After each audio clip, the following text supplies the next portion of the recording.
Voz é meio, palavra é mensagem, sem a qual a voz fica sem sentido. O Grupo Imagem e Credibilidade e a Companhia da Voz se uniram para levar até você comunicação integrada, credibilidade da voz. Alexandre Jardim. Crises te preocupam? E a sua reputação? Como está? Eu tenho a solução. Rodolfo Lago. Você entende como as decisões são tomadas neste país? Te ajuda a escrever como os melhores jornalistas. Luiz Ximenes. Você já se ouviu gravado? Quer melhorar? Vem pra cá que eu te ajudo. Alexandre Mota.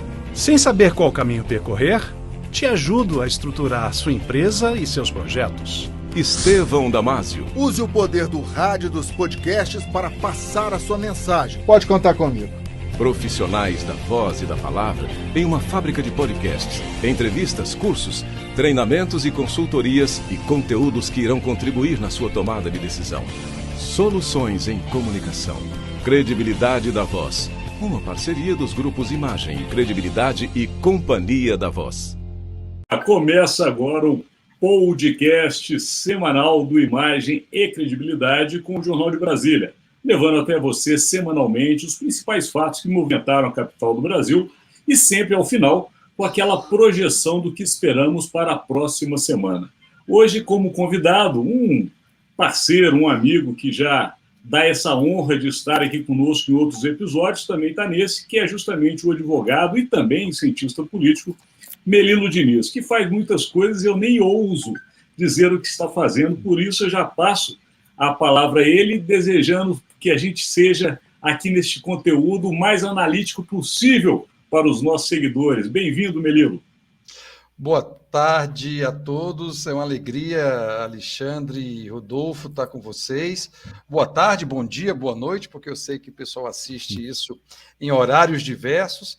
E eu continuo fazendo análises no portal Inteligência Política, além dos projetos do meu escritório de advocacia, eu continuo lá tentando ajudar a compreender toda a dinâmica da política brasileira, que é muito difícil. E é por isso que eu gosto tanto de vir aqui, porque eu aprendo muito com esses dois craques, Alexandre e Rodolfo. E também continuo, o portal Inteligência Política tem alguns programas, o Instante P no Instagram, às 13 horas todos os dias, e a gente tem texto, tem podcast, tem coisas divertidas e também fazendo análises de conjuntura periódicas, aí colocando lá no portal, o pessoal pode acessar pelo inteligenciapolitica.com.br.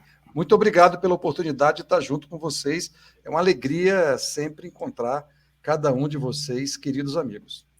Nós que agradecemos, né, Rodolfo Lago, a tua presença, Melilo. Lembrando que este conteúdo ele está disponível no imagemcredibilidade.com, também no Jornal de Brasília e no portal R7. E lembramos também a vocês, seguidores e seguidoras, que nós gravamos esse conteúdo às sextas-feiras. Portanto, hoje é dia 19 de novembro, mas vocês assistirão durante o final de semana, provavelmente neste sábado, dia 20.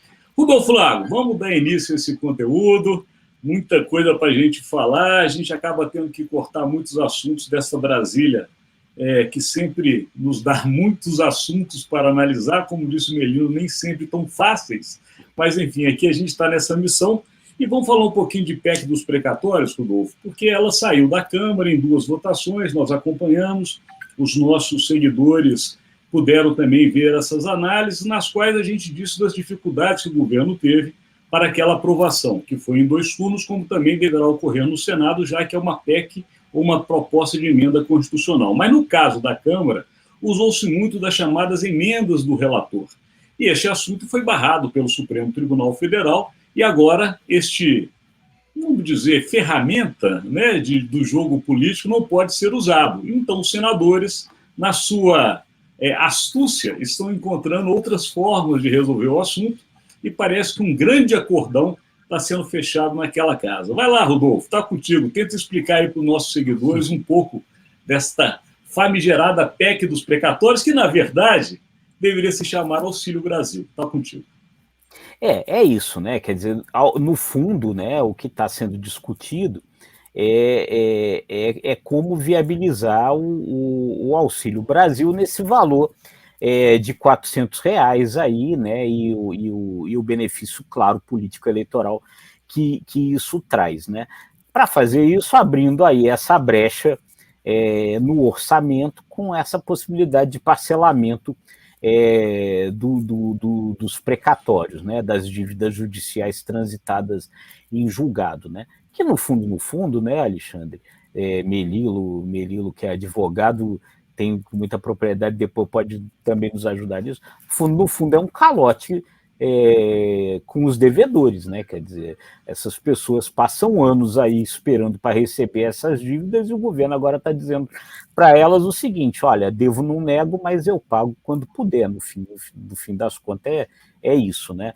E aí com essa brecha, né, que vai se abrir, o governo começou a fazer aí um monte de promessas, né? Um pacote enorme de bondades, um monte de promessas aí. E eu não sei, sinceramente, como é que essa conta aí vai fechar, né? Porque, enfim, temos aí o Auxílio Brasil no valor de R$400, é uma das coisas que se pretende pagar com isso.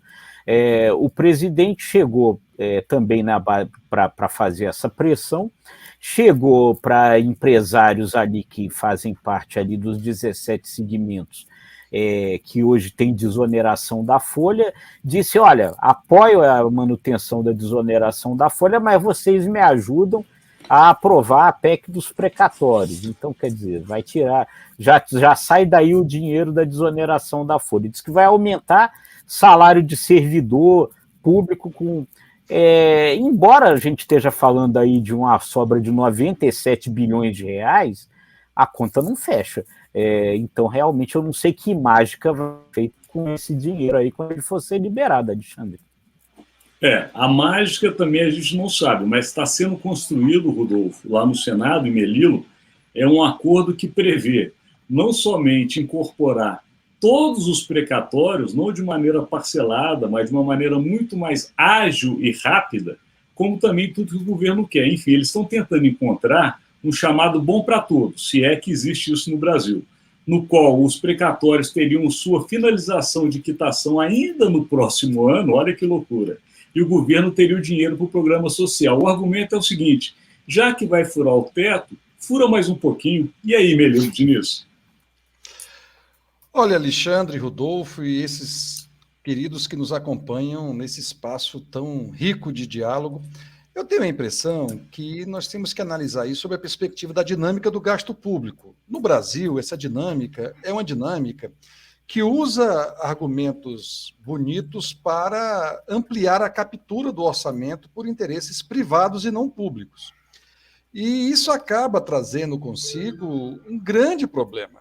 É claro que uma renda mínima universal, o apoio, especialmente nesse momento em que a economia brasileira sofre tanto, onde além da pandemia houve o pandemônio, ainda há o pandemônio de um desgoverno que não tem muito rumo, não sabe bem o que fazer, nem como encaminhar as propostas, acaba agravando a fome que voltou muito forte nas ruas.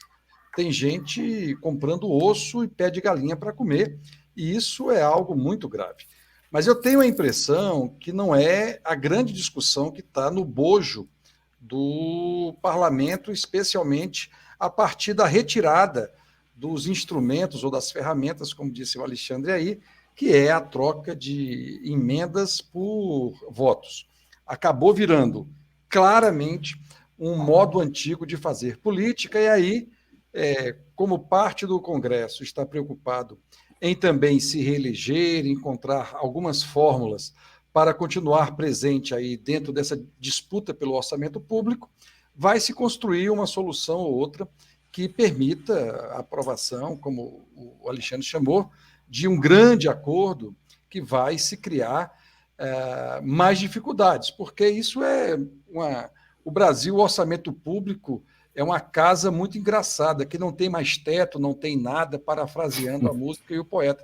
Então, você vai acabar tendo uma dificuldade muito grande e jogando essa conta para as próximas gerações, destruindo, finalmente, o que restava de responsabilidade fiscal numa economia que já era completamente irresponsável, especialmente com os mais pobres, porque vai gerar mais inflação, é a probabilidade quase certa, e gerando mais inflação, os mais pobres continuarão mais pobres ainda, e, portanto, a gente vai ter uma dificuldade muito grande para os próximos anos.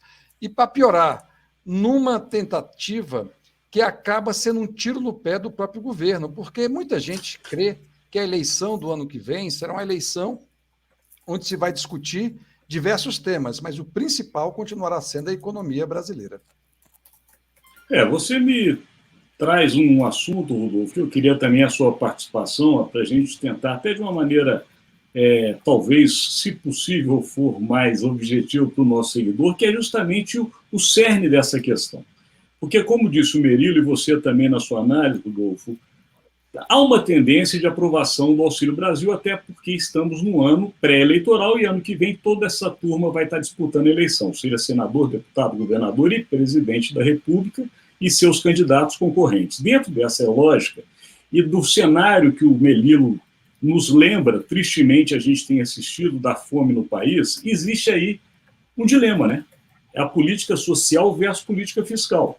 Quem ganha no final das contas? Eu até falei sobre isso no comentário, porque justamente a gente tem uma forte tendência do social vencer com esse problema, Merillo, que você relatou, de uma crise depois fiscal, inclusive, que gera problemas econômicos e financeiros. Mas o problema será que existe sensibilidade do mundo político no momento que eles têm que lutar pelos seus próprios votos nas eleições? Volto a Rodolfo Lago e Merillo Diniz, por favor. Pois é. Agora, o grande problema disso, Alexandre, como até o Merillo começou aí a pontuar, é que você cai no risco de dar com uma mão e tirar com a outra, né? Porque se você joga para as calendas gregas qualquer compromisso de responsabilidade fiscal, você, por outro lado, coloca o país no risco de ter uma inflação descontrolada. E se você tiver uma inflação descontrolada, tudo sobe de preço. Então, quer dizer, o dinheiro que você está dando daqui a pouco vale nada. Então, dar com a mão e tirar com a outra, né? E aí, Merillo, até porque o mercado também nessa semana foi muito nessa linha do Rodolfo, né? O mercado demonstrou, através dos índices que demonstram claramente a sua preocupação, que é justamente a queda da Bolsa e a alta do dólar, que esta indefinição está preocupando muito quem trabalha nessa área, até porque, com a aprovação no Senado, com essas mudanças previstas, o texto ainda voltará à Câmara, o que ainda atrasa mais qualquer tipo de previsão no setor econômico, né? O Alexandre e Rodolfo, a única certeza que tem hoje o mercado acerca do presente é que aquele touro de ouro plantado na B3 em São Paulo é muito cafona. O mercado não tem confiança, o mercado perdeu completamente a capacidade de previsibilidade do que vai acontecer com a economia brasileira, porque exatamente a condução da macroeconomia brasileira foi para o espaço. Diante do intento eleitoral, diante da incompetência dos dirigentes brasileiros e diante da falta de articulação política do Congresso e com o Congresso, o que você vai ter? Você vai ter uma situação que tende a piorar. Eu quero dizer, para quem nos acompanha, que eu rezo todos os dias para não ser dessa forma, para a gente sair dessa crise, para a gente ter todo brasileiro e brasileira direito a 3 refeições por dia, com direito a sobremesa e suco, mas a tendência que se apresenta é de absolutamente nós temos isso. E aí o Rodolfo tem razão. O que você der com a mão, vai tirar com a outra. O Rodolfo sempre tem razão, né? O que você der com a mão, vai tirar com a outra.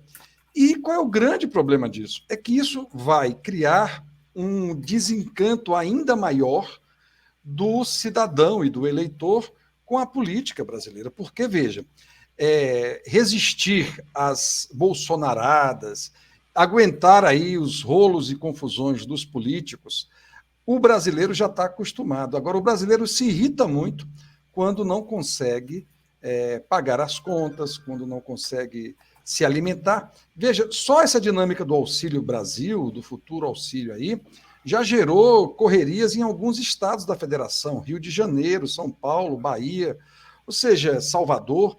O pessoal tem um grau de desespero que a gente não sabe, na minha opinião, como isso vai acabar. Então, o próprio mercado está com o imponderável e o improvável diante de si e o incerto. Você disse tudo. E ainda trago como exemplo uma coisa para o nosso país, né, que ama o futebol, pelo menos em geral as pessoas gostam muito do seu time de futebol e gostam de acompanhar. Hoje, para se assistir uma partida num campeonato brasileiro, tem que se desembolsar cerca de R$ 300. Quer dizer, que país é esse do futebol que, para ir a um jogo, que antigamente era um jogo popular, era um esporte que atraía as massas e tirava delas esse peso de tantos problemas que nós vivemos nesse país, nem mesmo isso se há mais condições de fazer. A que ponto chegamos. Mas aí, Melilo... Não estamos conseguindo, só para complementar, Alexandre, não estamos conseguindo dar aquilo que os romanos diziam, que o César dizia que era básico, né? Não estamos dando nem pão nem circo. É isso. Então não há como ter satisfação num país como esse. Está todo mundo desagradado. E aí, dentro dessa situação, a gente acaba indo já para a segunda pauta direto, Melilo, porque tem tudo a ver com as eleições do ano que vem. Se a gente acabou de tratar de um cenário Brasil, de riscos à economia, de calotes, furo de teto, programas sociais, enfim, a junção de tudo isso só tem um foco, a gente sabe. Se chama outubro de 2022, eleições gerais no Brasil, e neste caso específico, né, que nós tratamos em Brasília, já que ficamos aqui sempre observando o governo central, é claro, a eleição à presidência da República com um candidato, né, presidente atualmente, que é o Jair Bolsonaro, tentando disputar com Lula, com Moro, com Ciro Gomes e talvez outros, que a gente não sabe ainda, já que teremos aí prévias do PSDB, pode vir alguma novidade. Mas, enfim, Melino, dentro deste quadro, eleições 22, e já puxando do assunto que nós saímos, PEC dos precatórios, Auxílio Brasil reelege o presidente da República?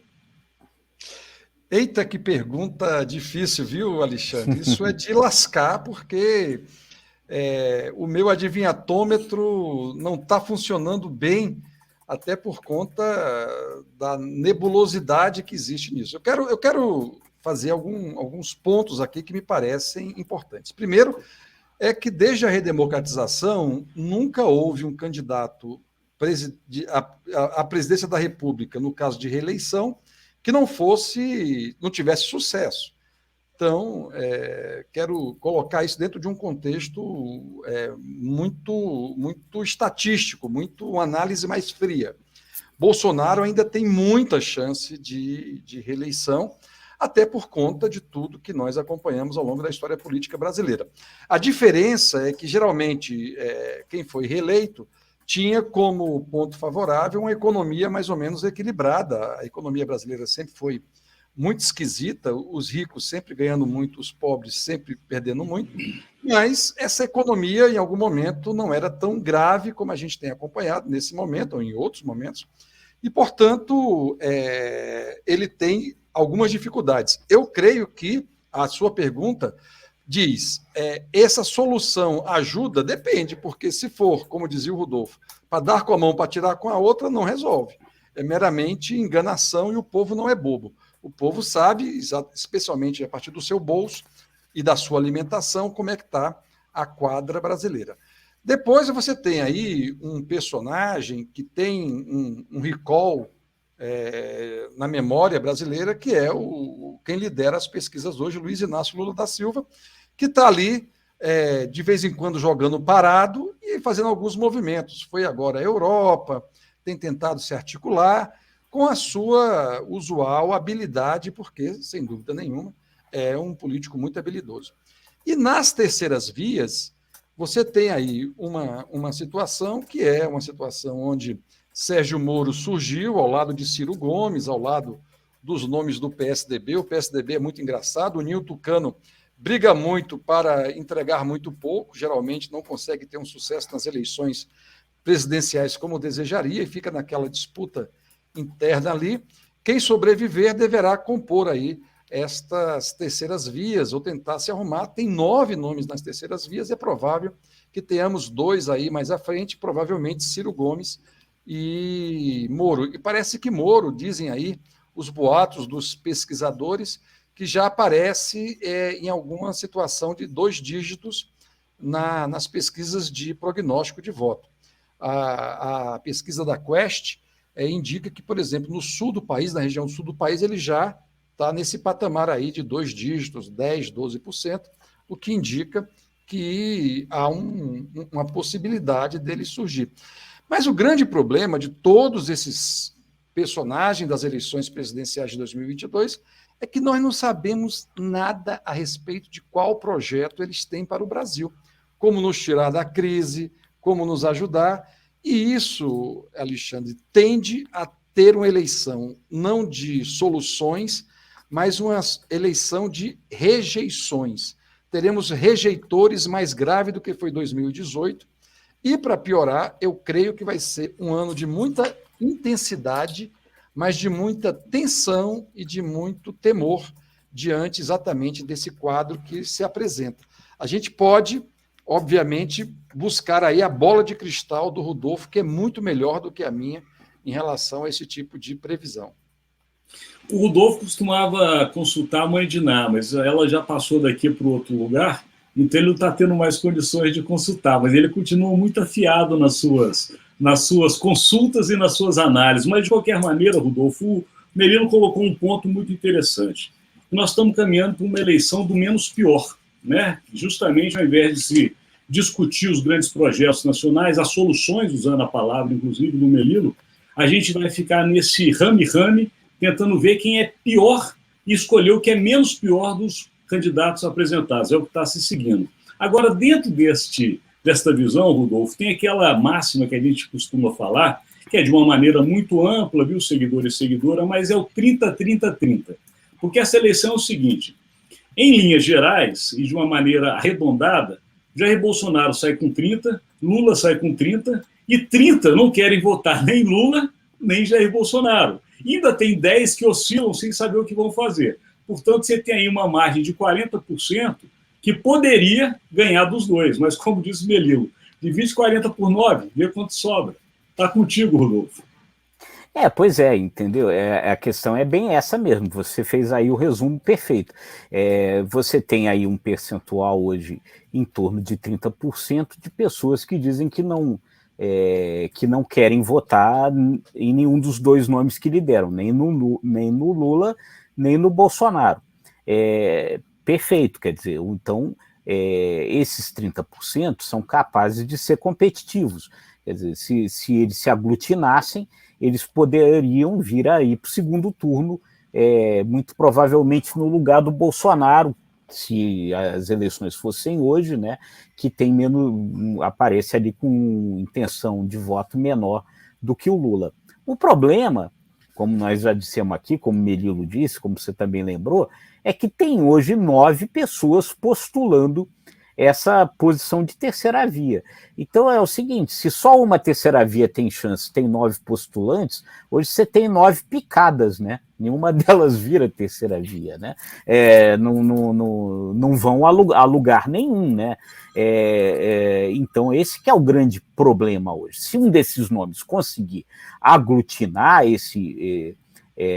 essa intenção, aí se torna competitivo. Agora, o grande problema colocado nesse momento é que esse nome que está surgindo ali com maiores possibilidades, que seria o Sérgio Moro, ele também tem uma rejeição alta. Também tem quer dizer, os que não votam nele, assim como acontece com o Lula e assim como acontece no Bolsonaro, não aceitam votar nele de jeito nenhum.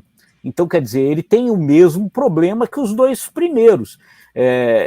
Então, é um trabalho muito grande para ele conseguir, se é possível que ele consiga isso, retirar essa rejeição, porque tem essa desconfiança toda, vindo até dos próprios partidos políticos, né, na figura dele, por conta da coisa da Lava Jato e tal, né? Então isso torna também aí a terceira via Moro, um tanto quanto complicada, né? Mas eu queria explorar um pouco mais a questão Moro contigo também, Rodolfo, e também se Melilo, claro, quiser participar, que é justamente esse posicionamento do ex-juiz Sérgio Moro, agora, de fato, candidatíssimo à presidência da República, que até uma semana atrás ainda existia uma certa dúvida se seria ao Senado ou à presidência, mas agora até já anunciando o ex-presidente do Banco Central como seu braço econômico, aliás, lembrando bem o que fez Jair Bolsonaro com Guedes na época do Poço Ipiranga, quer dizer, já coloca a economia à frente, porque sabe que o problema econômico, claro, será discutido. Agora, o que eu quero trazer à tona, apesar de ter falado de Afonso Celso Romano, Afonso Celso Pastore, desculpa, Romano é outro, eu queria trazer à tona, na verdade, a ida do presidente Jair Bolsonaro para o PL. Porque essa questão da filiação está dando muito o que falar aqui em Brasília. E o nosso seguidor precisa entender um pouquinho desses bastidores que a gente precisa analisar, que é justamente qual a dificuldade do presidente entrar num partido que é claramente o centrão, porque o PL é um partido que está na base, mas, ao mesmo tempo, ele se sente inseguro de assinar a ficha de filiação. O que você tem a dizer disso, Rodolfo Lago? Alexandre, Melilo, nossos amigos, nossos seguidores, o problema relacionado ao Bolsonaro é o mesmo desde que ele deixou o PSL. O Bolsonaro, desde que se elegeu presidente da República, ele passou a exigir achar que ele tinha o direito, por ser presidente da República, a exigir um comando total do partido ao qual ele está afiliado. E essa tem sido a dificuldade desde sempre. Ele não conseguiu fazer isso no PSL, irritou-se, saiu do PSL. Aí tentou formar um partido só dele, não conseguiu. Talvez ali ele conseguisse ter o controle total. E todas as conversas que ele passou a ter com todos os partidos com quem ele conversou, esbarraram nesse mesmo problema, né? Exigir um comando total que os partidos não querem dar para ele, porque aí nós estamos falando não só de poder político, nós estamos falando de dinheiro, nós estamos falando de fundo partidário, nós estamos falando da divisão desses recursos de campanha e tal. E essa é a grande dificuldade. Então foi a dificuldade na conversa com o PP, e foi a dificuldade, no final, na conversa com o PL. Tem um bastidor dessa história, que me foi confirmado aí por gente do PL, que o estopim da crise que fez suspender a filiação do Bolsonaro, que estava marcada aí para o dia 22, foi uma nota que o Valdemar Costa Neto publicou no site do PL, reafirmando a autonomia que o presidente do PL de Pernambuco, se eu não me engano o nome dele é Anderson Ferreira, é isso, né, Melilo? Eu acho que é esse mesmo. Reafirmando a autonomia do presidente do PL de Pernambuco, de que esse presidente do PL de Pernambuco é que conduziria as tratativas político-eleitorais no seu estado. Uma coisa parece meio óbvia, mas que quando essa nota foi publicada enquanto o presidente Bolsonaro estava viajando do Brasil para Dubai, nos Emirados Árabes. Quando o Bolsonaro desembarcou em Dubai e viu essa nota, ele ligou para o Valdemar Costa Neto, parece que não foi em termos lá muito republicanos essa conversa, e suspendeu tudo. Porque o que o Bolsonaro interpretou? Ele interpretou com essa nota o seguinte: não vou ter o controle total que eu queria ter, né? Aí tivemos todas essas conversas, essas semanas e tal, o PL se reuniu, né, disse que recebe o Bolsonaro de braços abertos, deu carta branca para o Valdemar Costa Neto fazer as negociações. Agora, nada disso quer dizer que o presidente tenha conseguido esse comando total que ele quer, né? Na verdade, isso ainda está na mão do Valdemar, e me disse um cara do PL, disse assim: não se engane, quem comanda o PL é o Valdemar. Sempre foi e continuará sendo. Então, quer dizer, o que vai de fato acontecer, a gente, na verdade, ainda não sabe, né? O presidente chegou do Oriente Médio, mas ele não falou nada ainda, né? Então vamos aguardar para ver, de fato, o que acontece. A carta branca dada foi, é bom a gente lembrar sempre, ao Valdemar. A carta branca dada não foi ao Bolsonaro. Melilo, diante de tudo que Rodolfo Lago disse, eu quero saber se você ainda quer complementar alguma coisa. Não, apenas para descrever duas coisas. A primeira é que eu não me recordo, talvez vocês aí que são muito competentes se recordem, de um período tão grande em que um presidente da República ficou sem partido. Não me recordo na história brasileira. Pode ser uma falta de conhecimento, mas isso é muito relevante para a dinâmica da política. O segundo item é somente para dizer que partidos políticos no Brasil são pequenas empresas e grandes negócios. Portanto, a ilusão de Jair Bolsonaro que vai chegar mandando, ele não tem nem cacife nem conteúdo para determinar. E como não conseguiu ter um partido para chamar de seu, vai ficar aí mendigando espaço e, ao mesmo tempo, oferecendo o seu nome, a sua popularidade, como forma do crescimento partidário, que vai disputar muito mais fundo partidário e fundo eleitoral do que necessariamente a questão de um projeto político para o Brasil. Isso não existe e é um retrato triste do nosso momento histórico. Eu vou ter que pegar um pouco do que você disse e fazer uma brincadeira de palavras, porque o presidente da República tem cacife, sim, mas o PL tem cacique. E esse cacique não vai permitir que esse cacife entre ali naquela casa e comande o jogo, não. A gente sabe, Valdemar é das antigas, a gente conhece. Vixe. Mas, enfim. Meus amigos, já que estamos falando de eleições, a gente está falando de candidaturas. E um tema que é sensível a qualquer candidato à presidência do Brasil no ano que vem é a questão ambiental. Nós acabamos de sair agora da COP26, uma reunião mundial que reuniu não somente chefes de Estado, líderes políticos, mas também representantes da indústria, do mundo empresarial e também do sistema financeiro.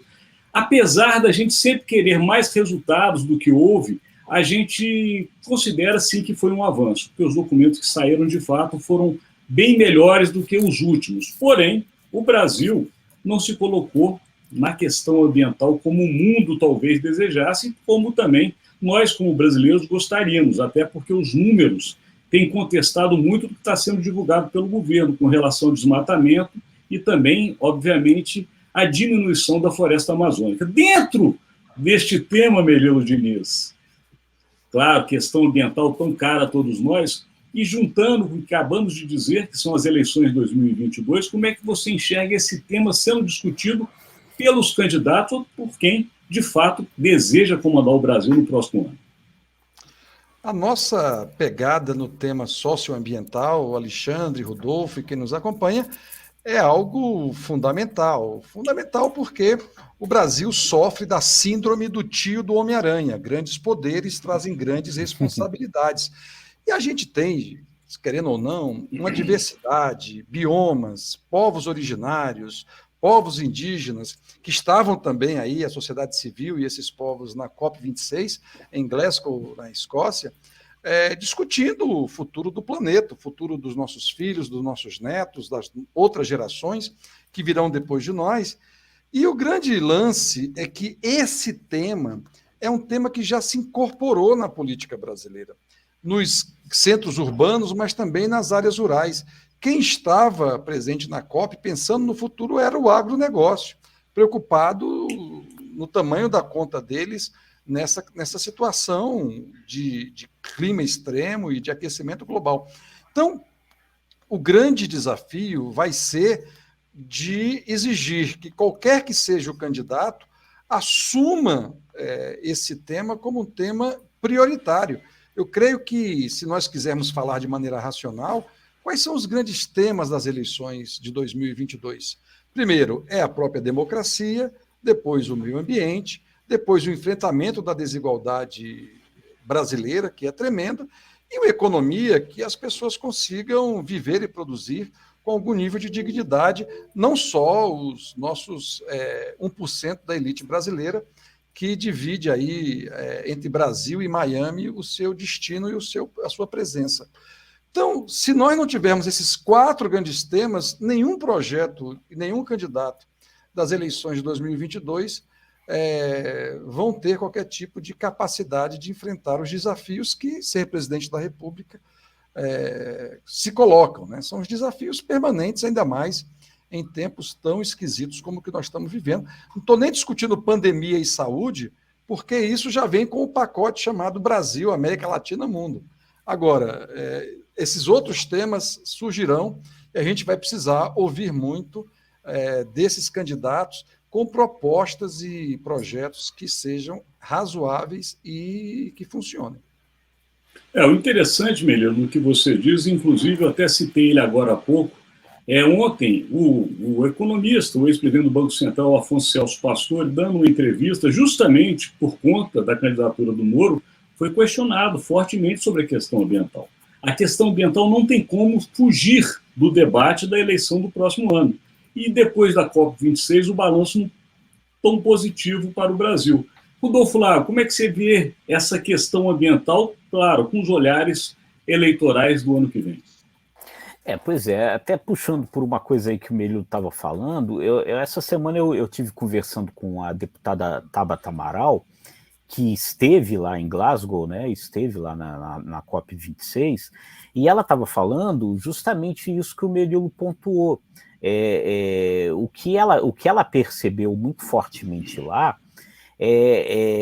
que, ao contrário da agenda econômica que o governo Bolsonaro imprime, o empresariado do planeta está muito preocupado com essas questões ambientais e isso passou a entrar muito fortemente na agenda desses empresários. Então, isso demonstra como essa aposta econômica que o governo brasileiro estava fazendo, né, de desenvolvimento a qualquer custo, de desenvolvimento a qualquer preço, está um pouco está um pouco na contramão do mundo. E pode acabar nos prejudicando, quer dizer, porque aí os empresários, os países têm cada vez exigido mais essas contrapartidas, esses compromissos, né, com o meio ambiente, que a gente começa a perder, né? E aí a Tabata dizia o seguinte, que, quer dizer, na ausência do governo federal, quem lucrou muito com isso foram os governadores.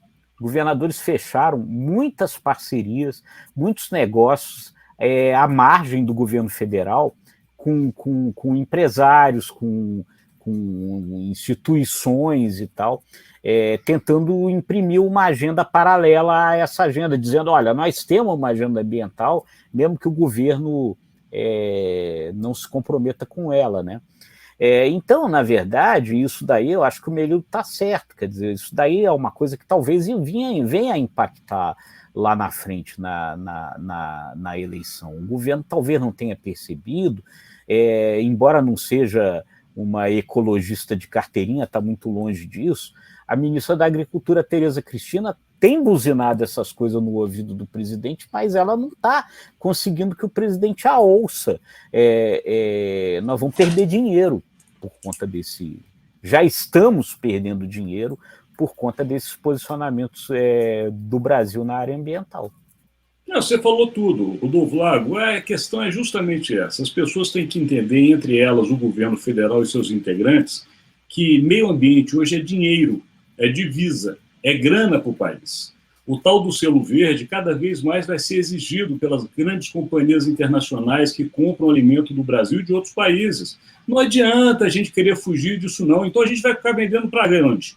Para ilhas, para lugares que a gente nem sabe quem governa. Se a gente quiser estar inserido no mundo, a gente tem que se adaptar às regras que o mundo impõe. Uma delas é a proteção do meio ambiente e selo verde lá no nosso alimento vendido. Mas chegamos agora naquele momento, Melilo Diniz e Rodolfo Lago, que tem que ser sempre rapidinho, é a projeção da próxima semana. E vamos ao nosso convidado, então. Melilo, o que você projeta?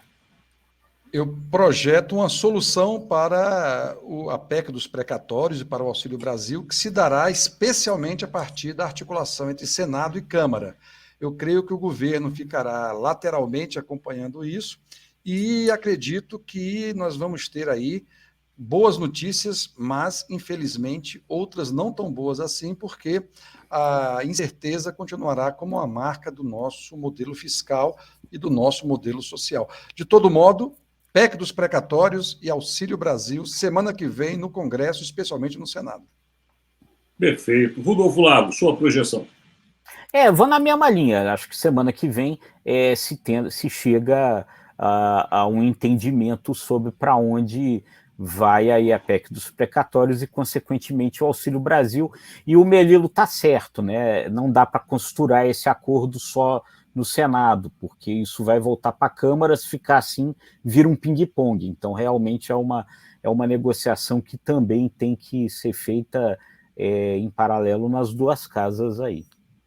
Eu fico com vocês, não há outro assunto mesmo, seguidor e seguidora, na semana seguinte em Brasília, além de outros assuntos que são sempre importantes, esse é o cerne dos debates. E as questões também das candidaturas, porque a saída do presidente para o PL também na semana que vem deve ter um novo desfecho e a gente ter de fato a tal data famosa da filiação e saber qual é o partido que o presidente disputará. Lembrando a vocês, seguidores, que quando o presidente da República define a sua candidatura à reeleição, os partidos que vão circundar aquela candidatura definem justamente as demais alianças. Ou seja, tudo parte desse princípio. Portanto, também é um assunto que está aí às vésperas de ser decidido juntamente com a PEC dos precatórios do Senado. É também a minha projeção para a próxima semana.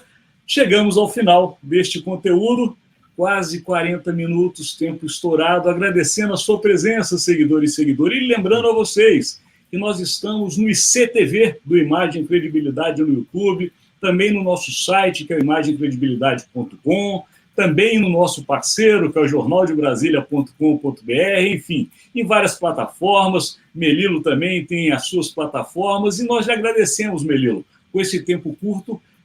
Lembrando a você que este conteúdo estará disponível para você neste final de semana, mas durante a semana temos o JBR News. Eu e Rodolfo Lago debatendo também, analisando os principais temas ou a principal pauta do dia. Muito obrigado a vocês. Um abraço. Tchau, gente. Um abraço. Boa semana a todos. Grande abraço. Obrigado.